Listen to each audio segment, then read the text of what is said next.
Lots to watch on the political front this week, from Tuesday's State of the Union to the fallout from that balloon. Joining us now with three things you need to know in D.C. this week is Yahoo Finance contributor Kevin Cirilli. Kevin, of course, we have to start with the balloon gate. Yes, balloon gate, and all attention now putting U.S.-China relations front and center for the week. I'm on Capitol Hill this morning, and I can tell you that talk amongst Republicans is whether or not to bring forward a resolution condemning President Biden's handling of the balloon and the Chinese balloon. But when I talk to Democrats, their issue with this is that perhaps the focus is being put on domestic politics and less so on the actual issue of China having this surveillance balloon fly above the United States. So this balloon gate, definitely the latest illustration in terms of Chinese surveillance, and it's pushing the issue of the U.S.-China relationship front and center, as you alluded to, President Biden's State of the Union address coming in just more than 24 hours, and also at a time in which Secretary Blinken has postponed that trip to China. Remember, last week we were talking about his travels. He will no longer be traveling to China this week as a result of that surveillance balloon.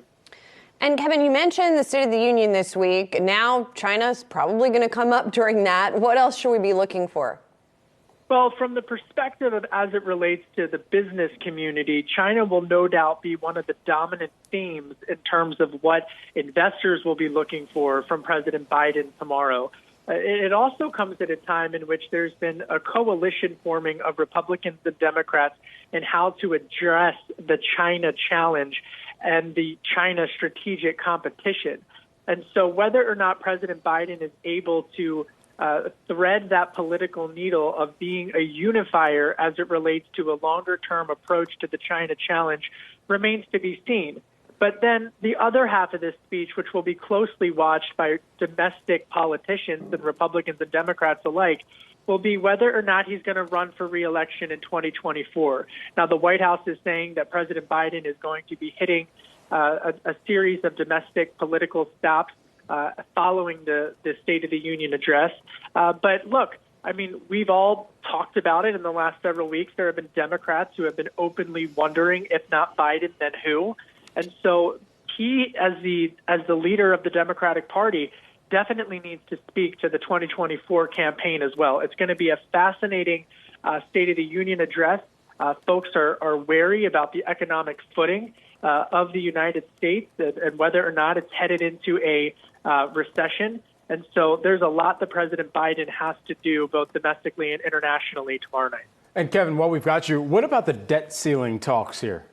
Oh, let's not forget about the debt ceiling. I mean, look, I've been talking to folks all over the last couple of days, and as it relates to the debt ceiling. And, I think that McCarthy-Biden meeting at the White House last Wednesday, in which McCarthy then, following that meeting, said to conservative news outlet Fox News, Sean Hannity, that ultimately he believes he'll get President Biden to concede on making some spending cuts. Now, that signaled that ultimately, I think from the business community's perspective, that Speaker McCarthy wants to raise the debt ceiling, but he's going to need some type of concession from Democrats in order to do so.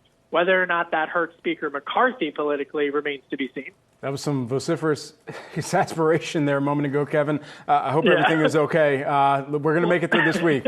We got this. Yeah. Well, I'm just excited for the Super Bowl. So, yes, indeed.